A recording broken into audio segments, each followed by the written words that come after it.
Nula pa thu bang hon phathe na achandan le nula pa thu bang lo hon gaw sap na achandan isei diu ahi e bible chang sim na wa ji vet na le pts sayam chate ho pakaya nanu na pa thu nungon number 1 he chu chon di ahi for it is right adi ahi adi ne chate khanin anula pa thu amanding he pathian min mo adi ahoy apa ati tunin ke jong he ji ka ne tan cha ka ne ta na hi wangin pathian jalin kanu adam na lai ji in kanu ading in chahin kho kamang na lai in ka chate ading in pahin kho kamangin tuna chate iti phal ei ho hin chapang ho bo hi gel jin a hi pun nupi upa ho jong nanu na pa adam na alaya nanu ham na pa ham adam na alaya hi le nang zong chahin kho na man na la hi tika ga sei do no men chate ho pakaya nanu na pa thu nungon nu le pa le chate ke ka hi thil khat amen hi chu pakai ai nanu na pa cha ha zin za bolin atipun a hoi zin za bolin atipun a ho sat hon zin za bolin atipun a chi na a thep na hon zin za bolin atipun pakaya in the Lord pakaya nanu na pa zabolin atihin hewa ko na seinom ji piha mi kanina nuwa pa azabol gitihi pathin azabol na ahi pathin thang batum tahan sate ho leise na namina namu the pathin sun chu nanu na pa ahi nula pa zalwa pathin ka zai di zo ahin nula pa thu manglawa pathian thu kamang eti yang zo hin nula pa ki chalwa noi si a pathian ka za bole ka ki chai ki ti yang zo ai min pathian azabol lo zo anula pa azabol wa ki he ai pathian le nang ki ka hin na nula na pa au men anu apa ki zabola nula pa thu manga nula pa sengai holoi chu pathin phathena asun la ding a hi ya chu tu ni hin na nula na pa le nang ki kan pathin amin na nula na pa khu pathin min na mu teng le pathin na chunga lung lai ding a hi tu lai khang dong tam ta le kha hung thima service a hin ji do a ain bol thei phala anula pa iza again lo cho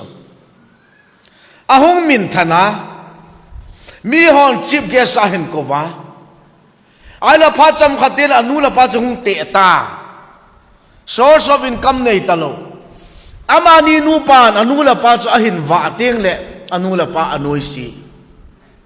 hi chi e society atamin e de tu ni gel ding chu nanu chu ate je noi seta na tipon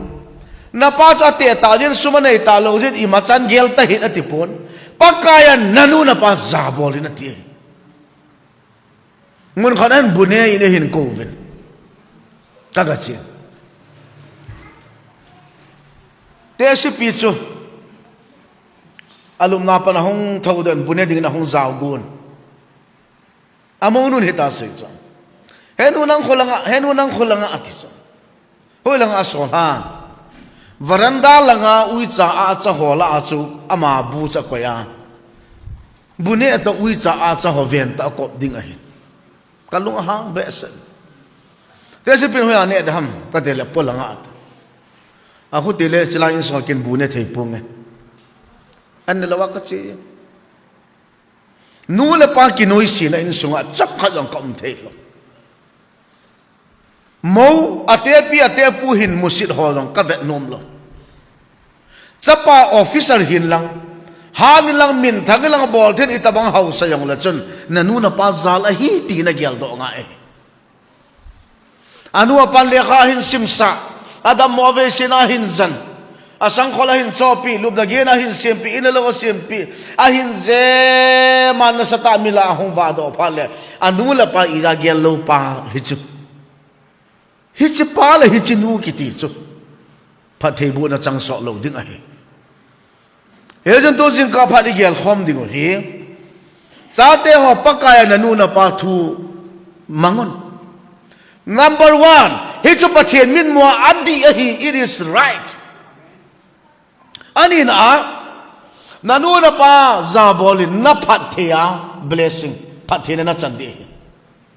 Atum na nahin kho asot na dingin. Ti hiche thutip ta go ma thupi masa ahi. Nanob na nu na pa thu na manding nadala na haiding hilo. It's a command thupi. Nang nob la daum lo, nang thanob la thase thum lo, na nu na pa thu na man ding sa pathina ko na thupi ahi. Ya so min anu la pa thu aman le. Number one, pathin alung lai tai. Number two, pathina ko na pathina blessing. Mel hoy na dam the na hausa na min than na china thiep na min than na za chom chom le se chunga na ngai cha zo se hi chawa chu pathinin akoi e. Number three, na hin kho shot na dingin. Idam shot nom so ke be tu ni hin. Khang do ko tua thinom khat cha um pui. Te kanan Tikomo kitila zika na izola nati zina na izola tikomo chaka na izola chana na izola tikomo kitikile kachate ka sempi ling nai poi ala tu na chate na sempi ling tai tikomo kitile kamu mel kamuno me katu mel kamuno me ithinom pharam pune vetang mem khada nula pa thua mana hile number one pathian lung laya number two leilam phathe na apia hichi phathe na to chun phasot ta dam so hi pathian lo pina changhan adamin ki dam mohan lang avain ki vai chahan lang hospital kum zakhat ki dam la ipi phachom dam na dam jong dam thei ding in chen ding hoi jong hoi ding hau jong hau sat ding bol thei ding so ta dam ding enjoy ding tha do ma chu la hi cho jong se chu ya hung kon ha pathina kun koi ho api di ha anu la pa thumang ho pathin thang wan ta hen hallelujah kem par hon ka hin zivin nu la pa thuman hi khan na a pathin lung lai na hi ni na a leilam phat the chan na hi thum na a hin kho dam so na hi Bible hin mi tam piamen izan hom khat amen ahil abon seizo pom kating Bible anula pa thu man ja phat the bu chang amen nula pa thu man lo ja gaw sak chang mi amen e nula pa thu man chu it is right ahi ta le adi ahi pathen ki pa na ahi ta le nula pa thu man lo chu pathen lu han na he ti na he nula pa thu mang ho chu leilam phathe na blessing a chan diu le nula pa thu mang lo ho chu gaw sap na chang ding dinai nula pa thu mang ho chu adam so ding le nula pa thu mang lo ho chu dam so lo ding thiwa ding dinai here's efficient bungu chaka chani chang thu bina se hi di ham di lo ham Bible ko na evidence event di ohi tu ni number one living example Samson tabanga heart lesin na ping khalo ping jong ping talo ding uniquely created ahi azat cho mo nga kisim ahi Samson hina samavolo ding number one hung khang lien ding Philistine mite numei pasal abona atha chai ke ding pathinin thupi abol ahi pathinin thupi abol chu Samson koma seipun anule apa koma se anule apan jong Samson aneu laya pana Samson nale phala na hat ding hin na ha nahin na sama umahi ven nahu hat phale Israel te galte Philistine te numei pasala bona na tha chai the na dingen na sama bolo de ti ama jong sama vo pun achom la cham kha jovin hung gol hangin aha ta na hi ahung han na chu koi ta kidowa anule pa ado pai anun che ho atir che thau thau anun hungo atir hung tamong mong lo nula pa ki ti ira gyal ta lo hi mina nula pa thu hin man lawa patna ama tha na ding achat vai na ding ake chai na ding athi na ding anai tai ti na hi tu la hin hang dong tam pi nula pa kana ahitan po da ma zingin sila tu la nula pa lung set ta atamin no hola awang ka hepon khopi la nula pan achate aphongam ta lo akichat ai ta ne man tam pe ka toi ne samsal la hi ve la chun anula pan akichat a hitan anula pan akichat hi ama dinga very dangerous ai kanun ai kichat tai kapa ka thu thu hitai ati akile sana peri ama dinga ama thana ding na ya hilam ama he pu ne ache veng vegin Philistine mite dilaila kiti nunga khata kidei anule apan Samson ahung kile hitina se ne Samson pathianin nang hi Philistine mite that chai dinga na si mahin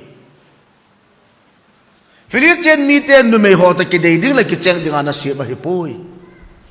pathiani nga dei pon ke ni yong ka dei hon poi ata asei pi hon so oh he nu chuti ham lung sel he zong iba kilo ponte ti theile Samson thilo ding ai hita sei cho eng khan cho anu la pa ko ma che hon lang tu pe pe din dilai la cho ka jidin ga pui hon na thi anu la pan punaval na saval kachapa hi chan lom lom hi ta kachapa hi bang lom lom ai noi si hon hi ta na asa le hon ai anu la pa na asa na hon pa chu pathini jong na asa nei hi chi su me lo de wa hi Samson anu la pa ko ma dilaila chu kazidin ga pui hono atinia Samson nu la pa na asa Samson nu na lungchanga apo na asa ho pathini jong na asa ai boy si kita hin achi thau thovin achi thau thovin dilala ko ma aum ta ne achom lama aha na thugu hin sei do in amanon ai mur kana sam ana votol tawin aha na abeitan khuan hele ana khawa na ki hen ta chat thei talo amida kal do un sarkasin kichipnan drama boldanin anevin asila sin khumun khan so sin khumun kichipnan mel sita na bolun akai le leben achainan khumte ni asonin athitai ven chate pakai na nuna pa thu nun hi chu chong di hi phathena hi chila na hin so ding hi Samson chu ven nula pa thu man lozin number 1 pathin alung hang tai number 2 phathia chan na yo si aha na yo si be tai number 3 kum sota dam ding pa cha gol hal hoi la ta athita na Samson ikun tha ha amala ma ke tha nei e de fesi bungu chang ha chang ni chang thu ma di poi a ke te poi adi ma jeng nahi abana Absalom David sa patela David in akine pipin amel hoi pen ata saling pen ahat pen sepay zalam kaya ane Absalom in apa hinoi sitan apa sangin almian kisim tamtan apa chunga lending a hingutan achom lama apa hindo pantai apa anoi sitai jibanu sakola hai na hin pathen thil gol hung ta sakolin Samson hi anu utovin no Absalom hi Absalom hi thing ba ke ka ala alol aleng lu nin asama ke pein thing ba la achun gen the ta le ki si pumen kapa kanoi si kanule kapa ki chemna kane ya kanule kapa iya ka gel lo ja hi chan lung kai tai ti hen a ki sin phachom lovin chamlo kai athita na he Davidin Absalom kachapa bol hin atilan ana bol dale Absalom kachapa sehin atilan sei dale nehin dolhin chehin bolhin ati ho apa David se ho ana zuile Absalom zira sayong anay ding lenggam jang khang tau che đi Absalom ui cha a cha thi in thing ba la a adon ding koi ma talovin athita ne abana ham Noah ki din chapa thumani in Shem Ham Japheth thumani ne Noah ki di pa hi zan khani ata sa chol be sen iti lubhitam ke hetalom asang khol chul masang la a ho chu asang khol chul sa khilan akiu tolin analumi ne helai ta juna chapa thumla a amilai pa ham chun ahung mun pathirin ham phat theibu chan na dinga apa pan pi angai lai ta ham mu sa hi opportunity ala ding lai te na man gau sam na akila ado ne kate kapa kho akiu tola lum ta kho ti han lang pon jo silpi han lang dal hale ven pathin ham phat the bu ding ai ba ma di pi bola kapa akiu tola lo men wa kamwe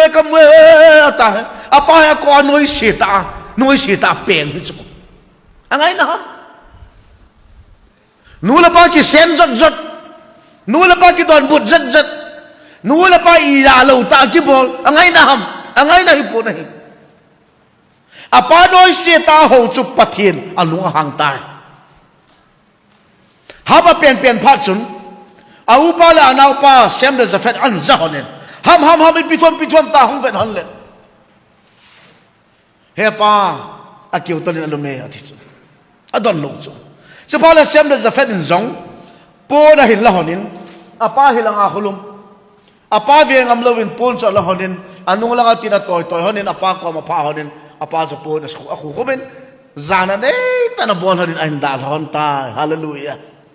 vana thongin hi ibitita Noain kachapa milai pa hamin noi si ti yang a hepui ama muhi au pa semle anau pa Japhethin za bole ti yang a hepui ama mu ai banga gu thima apa azalo mu khanamin ama cha pathe nahi hallelujah pathe da mu nahi he ji ba jun pathenin jing ka hin Noah ko ma na chapate athumin ko lu ni ta ko sa Sem Ham Japheth hongovin pathena ko na thu na ngai di hi atita nei Noah na sei no mai pon pathena sei sa hi hi na sei ta nei Sem hoyo hepa Japheth hoyo hepa ngai honin na pa ko helowa ka imot ka zum ka zana ding nei selfie hona ngai lu na la zana nei ta po nei khu khum han zein pathenin nang ni pathena bu han tai athi hallelujah ham nang hung nai ven pathenin pathei bu na chan the na dinga ka kiu to la ka lup lai ta pan pi ka ngai lai ta nei pan pi le chun pathena na chan ding a hin nei ko a khulang na sama na pa noi se ta nei ho zein pathin alung hangen ven ham nang le na sun na chira ho hi sem le Japheth so apang de heta ati ham jong akka jing ne hepa hi chu iti hi thei ding ham akise aka wangen pathenin a final ai ta ne ala vela jam di am sem kiti hoi ko ho ha Israel te akiti pathei bu chang ta ve Japheth kiti ho ko ho ha aneu pin pa he Europe gam Asia gam Russia gam ho ahi atis ham chira ko ho ahi ati am negrote kum ta negrote suin na pangin ahi 18th President of the United States of America Abraham Lincoln President na hipe na mivam ho a slavery ako na alhado opan zani dung hinalay here the Bible says yo se di so ke hi sa te nau te ho nu la pa thu man lo wang kisi am ding dan nu la pa ka sa wang kisi am ding dan nu la pa lung han sa hi kha ding ti za am dan ham hi ven in sung suno mo pan apang ta ne sa te nau te ho nain sungwa in sung suno mo pina na panjiam nang in sunga nam la in sung suno ham nang na umpo polo no mo ham kina na hin pulut na hi ha ki phut na hin pulut na hi ha ki pa na le lung mo na hin pulut na hi ham cha te ho in sunga asuno ma pang din pathin pathin na bu tawhan at say na pina Joseph ki pa hi ni khat hi apan ni la alam hinalai apa zo komen Joseph hong tadin boy ipiham hepa kipat do in lang na ute ho hi ahong tapuvin hi ji chon na ute ho hi agilu jong kir hi tan tin iam ti le lampi ho het ta lo hi mai thein tin ga hol do in lang ani ading a cha dong ka peta na ti Joseph thanomam athanom poi ai bang chi o ti cha apa hi jin chi lo thei lo pathian thang wat man ni ha lam ta mi po do ding ki sol ki ti chu ko he ma thanom ding Joseph akengin ahong tai mun khana hin ven au na lu avel la tapun mi adola mun gam sa ta khana kopi tan hilanga chuna chi tan kilometer zala somni kenglam achanga chi ai to na hilo kilometer zala somni kenglam achangin achi thano ma che wang a hipoi apan che o ati achi ai pathian thang ban man hallelujah Joseph prime minister of Egypt akai theina le ate ti theina adam so theina ko apan che o ati ni achi ji ai ahong ke pando na chita kilometer zala somni achita nei hechida ute ta kimuto tai acham lama aute ngai luta welcome mala la gala panamu wapan athading dan again ohi ahong don donin asang khol chol asul hapiun kiu tolina koyun hechi mai mai chelo kom tong ali na lin khana gam sa hon ani edingin akoyun supani na mel se tin aloi do kinovin dangka somni in adam sunga su apang din azu mang tawe foreign gama le kasim dinga ki solahi poi su dinga ki solahi tilbay hi po nahi foreign gam Potiphar na galungin Potiphar na kum som lakan soy na pangin so apan sungin Potiphar jinun zon piding agun anom poi ipiza anom lo ha number 1 pathian agin ji number 2 anula pa azabol ji pathian thang wat tahan hich Potiphar ji nu cha azum hanin Joseph zel alut kitai thogi maza chom chom athoin kumni sung zel au mi nahi at the age of 30 kum som thu balhin chet chum pathian mangle thena pin zela pa na hong podoin leng pa mang alepin somlo kan kum som thu malhin linin Egypt gampong pin prime minister in ataw tay pathian lo pin at sang tahan at somlo makasih ipinachi Joseph kiti pasu ipina bola til hozo si pichu lenga pang the hintem apanchi o atini achi zi na panchi o tiana na chi khalo hi na chanding thil tampi na chantai ti ka sei no me nahi na pan asei nangai lo na nanu na se athu na man lo na ho hi nangzo amang nangzo alos nahi nanu na pathu na man lo atam chana nang amang nahi nanu na pathu na tamman chana nang alap atong nahi pathin thang batam tahan ven Samson nula pathu man lo zin akit sai tai Absalom nula pathu man lo zin akit sai tai Abana ham nula pathu man lo zin Adam sungin suit na pang tai Joseph wang anu thi nung apan che oboy ata asizin gamlen ta Egypt gampumpi avai homen prime minister apang ta nahi hoya ki panha apathu aman je pathen lo pin chang ta hen nga sei belang Joseph chu Pathianin phat the aboi ate thi e akitin e Joseph bin kham mu the khat chu number 1 chong di na hin khu amang tai number 2 leilam phat the na achan dinga lom lo prime minister achange alen na alal na lamin than na house na zo se to kum so pi num ta in adamin hi pathian thang wat nam ta don cha te nau te ho Samson to Absalom to ham amo thum chunal hendi ha Joseph na kilendi ham nang khuna umahi hey chun ka cha ka nau te ho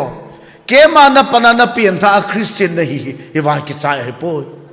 mo po na len ta zanila ka se chan chunga lung oi number 2 nula pa thu man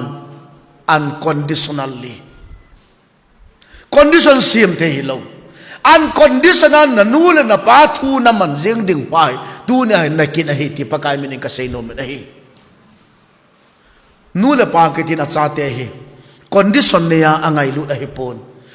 unconditional angai lu jing hi sa te la ami thei dom akine pin ami mo ho chu alung sit che ki nin nula pan cha te la de sa tu manei pon lung sit tu manei pon I hi da bang cha I lung sit su ke hi unconditional love tu na la ke nula pa thu man ding hi unconditional a hi at sai na dinga napan na chen na ding in asam na lole na pai na pha na ding in lekha na sim sain sila chen na sim pin balla thamin sumla pa a holin zumla za chan thu kho salovin nang education le nang future la ding in pan alan alalom alal zom zing alai nei asai na ke ya na ziding ge na chading ge na pan khan kho agyal na lai jin nanun a oi sunga sagi lako na hin pon na mel amu no min oi sunga ka po naw cha hin me ehdem pasal ehdem a mel I to bang ehdem mi he mel apuna dem ata sa abukim na dem ki cha ti za lek ngai lu na to hin kho amangin na pin la na munom pen na mel munom pin hona nu ai hagil hako na hin po wa na mu kha lo ai nanun tisanay sanin alongin now so na thoin nang na hung so tai nang na hung so chun nanun thildang aboy pipon anoi tui chep sa dingin nanga in nanu cha dama dammo alalalal na asa ama nat na legim na let song na yo si asumil tai na mel amu pha nin pathin thang wat naman ve nu te na sa ngai lu dance nanu noi tui na hung ki va in noi tui thi sat nahi tu na hung lien ta na khang lien tan nanun tu chen gyang na ven na lai na lim la mel zong hi na kinunga asa na ki gol han sa wanga na neu lai na sen lai a anga apo a na chop zi lai mela chu na mu na lai na nun na chop nom na lain nang chop the na tapon kadong manu kaloi nu kadong pa kaloi pan e ngai lu pin na ti mai the na nu sa nga le si chunga na ngai lu khat sa ping long ping lo ping yong ping ta lo ti na wang phat ni le na mi ding atamin na lol hin ni le na ngai lu ding atamin na wang si na dam mo a na lo sak ni le agu a anakap chuna no ai lol hin na nei jong le nang sang na ma ke pa zon wang si na lo sam na nei pha jong le nang sang na nun na asa zo ai numi hodi de azinei do na lang chan gia ko anun agyal na lai pathin thang bat man nun acha asu mil ngai lo bible no ase he chen tu ni he chana e ngai lu le e kho sa inu le e pa he ina nil ji a ina kina api ji a ina sen ji a Ahat talo za inoi si hitunya pathin ko mangai dam ithu mangai ahi ibon sangkeni mi singote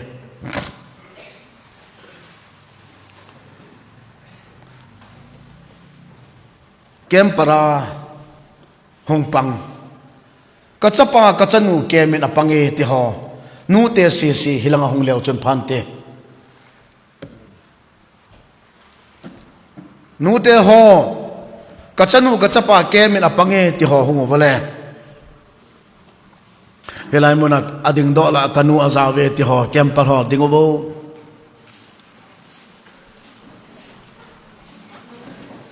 kanu hichawa ding dola azawe ti ho nami singo vale bon second mi singo te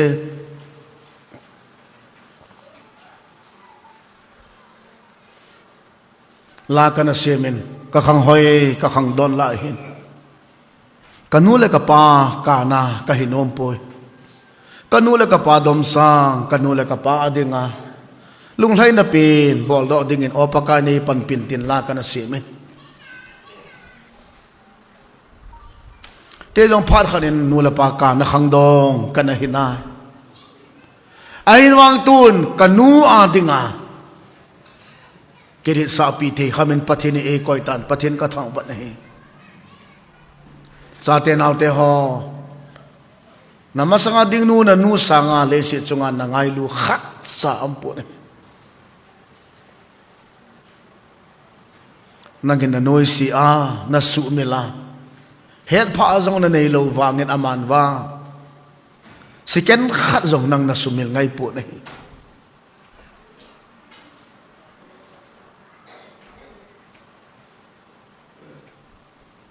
kanu ka pa thu ka man lo na ka het au me ti ho na khot dom te mu le a khot dom nom lo na khot koi hamen keizin kanu le ka pa akin na kha e tinam le na khot dom bole a khot dom nom na khot koi hamen ka hin ko ting le nanu ko ma na hong diu he no nalunghan na ka na bol do ho kasi hil ho ne ngai dam lang phat the ne bo he no na ti ding nu te na cha te cha ngai dam sa hi nu te na cha te hong tiang le phat the bo un lang na sam na am kha jong na kinung la in lang ko tiang tala nangin phat the na bo zo tiang le apa ko ma na sol ding apa to na pa to na chi du he pa in la lo na isim pia sila chen nei bol pia kane ka cha ding nei bol pia le kha nei sim sa tu na hi chan pha ka hin he pa nang za lahi ka ke pa he pa na ga ti ding pa te na cha te phat the na bu kit ding tu ni cha te na wang phat dam cho ke ka pa udam na lai le ka pa phat the ka ke bu sa no min ka pa adam tapun kanu jong adam wangin ho pi the hi tapun ke jong i he ji ta lo hi na wango pa e le se cho he pa ka ke pa e tina ding panai lo atamata ma hi he nu nei ga da mo tina ding nu nei lo atamata ma hi nu na nei pe ni ngai dam ki thum lang phathe ki bo sa loi loi na pa adam pe nin phathe ki bo sa loi loi na vai ge kha ding a hi ye chon chila hi hong ke la le nam namuna patna na hong ding nanu na ngong koi ding he no ne ngai dam men ahung ti ding a hi ale chate ho nanu kom hen jon ta wala boy nanu ngai dam san na ngai hong wale he no ne ngai dam me phat he le boy na ka khang don la hin nanu ko ma hong men lang ngai dam thu men lang phat he ke bo sa in hallelujah amen ngai dam thu mon nanu ko ma he no ne ngai dam men phat he ne bo tin nanu phat he bo de la ngai dam san na ngai na he amen amen hallelujah hallelujah amen amen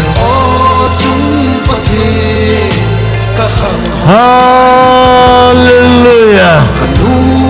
Hallelujah. Nanu ki hol daon. Hello. Nei ngai da melang pathe nei boin. Nu de na chate pathe boon. Na chate khap khanin anu chunga pathe boon. Pathe ni na san ding a hi. Kachun nu banga e ngai lu e lung se ding a umlo. Lei se na kazo pa banga. Ei khoto le ei kho sa ding umlo. Oh Halloween kana lunghang si e. Oh chung pathin. Khang hoi lai ni kho hen. Kanu le ka pa ka na ka hinom poi.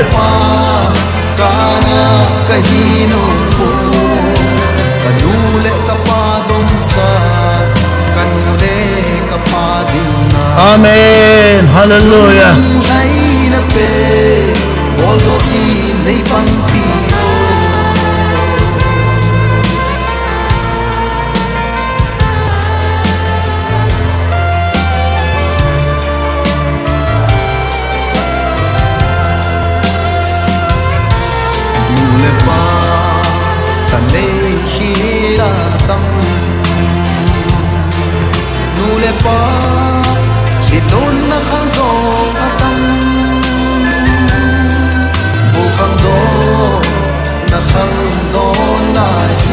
Hallelujah.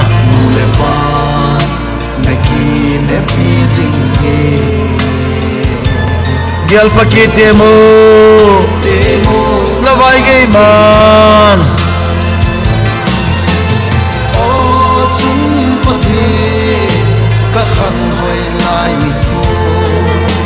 Kanule kapa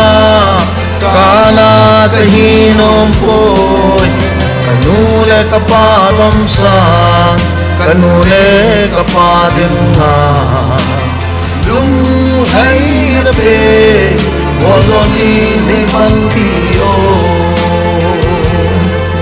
Nute na chate phathe na bozo tinle. Apa koma apa to na mona apan phathe aboding in solvin. Nute na chate phathe na bozo tin. Apate ato na mona apa koma solta gole.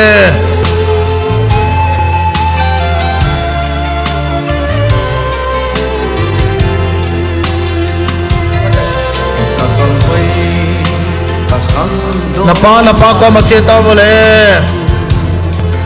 Patienle kanule kapadinga. Napa ko ma ke patu ka seven lang. Pate na chate phathe hin bo bo. Patienle kanule kapadinga. Pate na chate phathe na buun. Nagam cheng pathin in asan ding he. O chung pathe ka khang hoi lai ni ko. He pa ka ke pa ga tibin. Pate na chate pathe bon tao pe on. Kanule ka pa dong sa kanule ka pa dinga. Pate na chate pathe bon.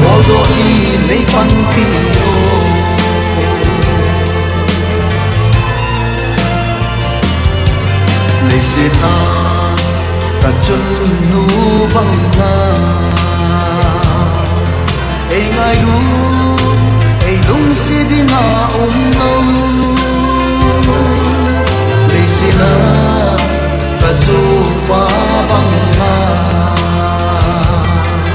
ei ko to le ei kho sa ding lo. Amen. Hallelujah.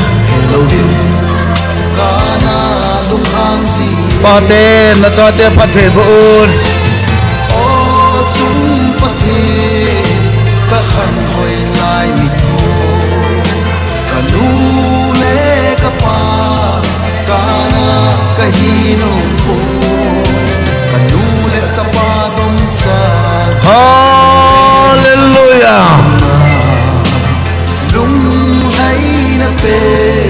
bolo di lei pampiro pate na chate pathe na bo na pathe ni na sanding ahe hallelujah mule pa sa lei hira tam pani na la ho na wang wa phai mule pa silon na khando atam bu khando na khando lai Kempal zo se bon sang kending utele la cha bula panen Kempal zo se chilai khalve saute Kempal zo se hallelujah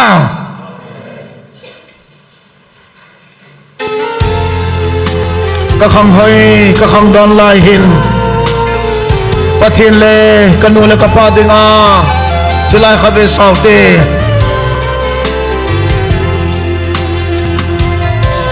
ka khang hoi ka khang don lai hin pathin le kanu le ka pa dik a kanule kapadinga hil pha ipi hi bol pe leng tilpa ipi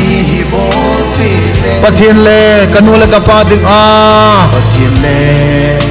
kanule kapadinga lung hai na khang dong ka hi thei dem jaina khando kahi theide o sum pathin ka khang hoi lai ni kho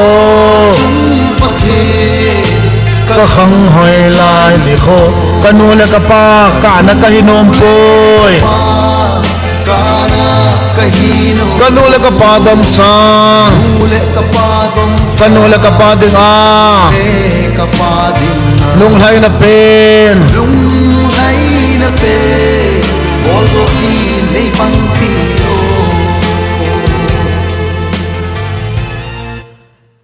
tang na hen mang kate nula pate zo se bon sang ken dingote hepa to jing vai phanin nula pa thuman kiti aphat sum dan le nula pa thuman kha lo ding kisa wang si dam dan ka seyun paka samsonin nula pa thu man lo zein na phathe chan na jong ala so tan agal jong zo man talovina ma zo khang don la itana thitan Absalom apa iza agel lo zein apa noi se be se zein sun chang lai ten thing bol a o denin mel seta in thina ana to in agul han hoi lai tan thikitan hamin apa anoi si a apa iza agel lo zein amale asuna chilhate ho akhang aso mazain so in ana pangtawin sem apa azabol zein Abraham Israel bulpi na pangtan Zafed apa azabol zein vanoli sina house na min thanale population na atampi na hitan Joseph apanchi o atinia chi zein Phat sam khargen the na hasan na to jong le athulum ken a China Prime Minister of Egypt akai ta hi torin ka cha ka naute ho jong nula pa thumang le nula pa thumang lo hum ke bang lo ding a hita nula pa thuman na hin kho amanova peng tha kha le Christian khang dong khanin aboi pi ding chu anula pa thu aman ding a hi nula pa thumang hin kho hin manova nang malung lai na le lam phathe bod na dam son a chan the na di bin dunia thu ke se le ke saho akitong ke bol zo se phathe ne bo pi bin tin ka ta bin hi halbe hum ke la do ding ka hi ven ho bunga ko na ne ding don ding e ke sim pi ho ne ding don ding ka hi ti san le phele bo wa apana amabana class na nin halang program hi jong la pakai farewell program ge nang man nei pui khom ba boinam lo hela ke pathanom ta program te ho zo the nge ding napan pida khona ke bom san ka pakai jesu minin he pa na ko makataw nahi amen